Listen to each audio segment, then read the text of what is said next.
Ibu Bapa, saudara-saudari, para pencinta firman Tuhan yang terkasih di dalam Kristus, marilah kita mengawali permenungan kita pada hari ini dengan membuat tanda kemenangan Kristus.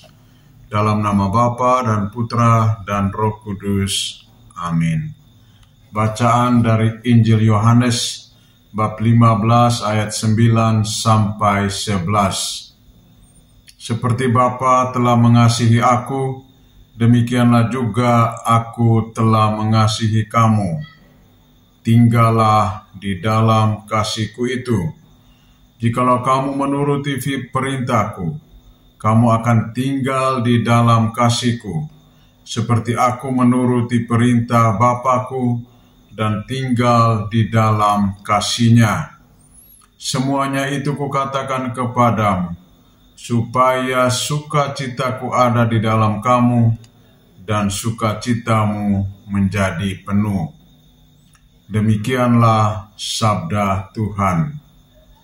Saudara-saudari, para pencinta firman Tuhan yang terkasih di dalam Kristus, ketidakharmonisan yang terjadi di dalam keluarga, di dalam masyarakat, dan juga di dalam dunia disebabkan oleh pribadi-pribadi manusia yang kurang mengerti dan memahami makna terdalam dari saling mengasihi, mencintai satu dengan yang lain. Jika setiap pribadi telah terlebih dahulu mengalami kasih di dalam hidupnya, baik itu di dalam keluarga maupun juga di dalam masyarakat, maka sesungguhnya dunia akan dipenuhi oleh kasih persaudaraan. Yesus menyampaikan wejangannya kepada para murid dan kepada kita sekalian, seperti Bapa telah mengasihi aku, demikianlah juga aku telah mengasihi kamu. Tinggallah di dalam kasihku itu. Yesus mengajak supaya setiap orang tinggal di dalam kasih-Nya. Kasih Tuhan itu tidak dibatasi oleh ruang dan waktu. Kasih Tuhan tiada batasnya. Dan jika setiap orang tinggal di dalam kasih-Nya, maka kasih yang dianugerahkan oleh Tuhan sendiri itu akan dipancarkan kepada semua orang yang dijumpai di dalam hari-hari hidupnya. Yesus menegaskan, jikalau kamu menuruti perintahku, kamu akan tinggal di dalam kasihku, seperti aku menuruti perintah Bapa-Ku dan tinggal di dalam kasih-Nya. Ketaatan, kesetiaan untuk mengikuti dan menghidupi perintah Tuhan akan mendorong kita untuk tinggal di dalam kasih-Nya. Perintah yang pertama dan utama yang disampaikan oleh Yesus adalah, hendaklah kamu saling mengasihi satu dengan yang lain. Dan kasih yang dianugerahkan oleh Tuhan itu adalah kasih yang tidak terbatas.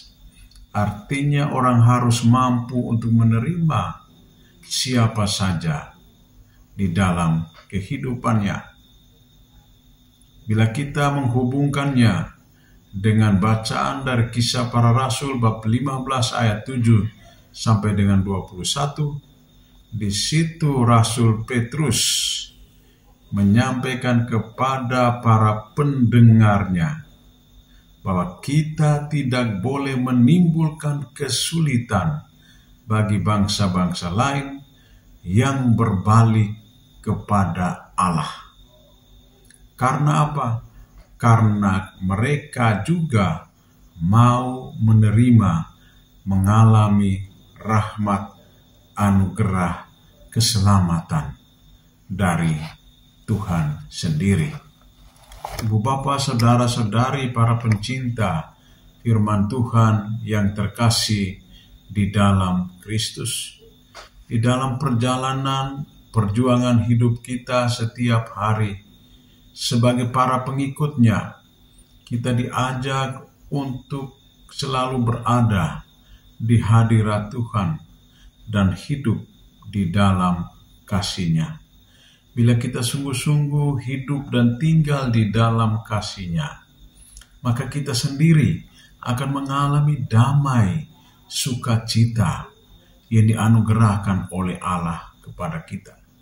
Damai sukacita yang kita hidupi itu akan membantu dan menolong kita untuk mengalami suatu kehidupan yang baru, hidup yang penuh dengan kedamaian, cinta, dan bahagia. Tinggallah di dalam kasih Tuhan, maka Anda akan mengalami damai dan sukacita dari Tuhan sendiri.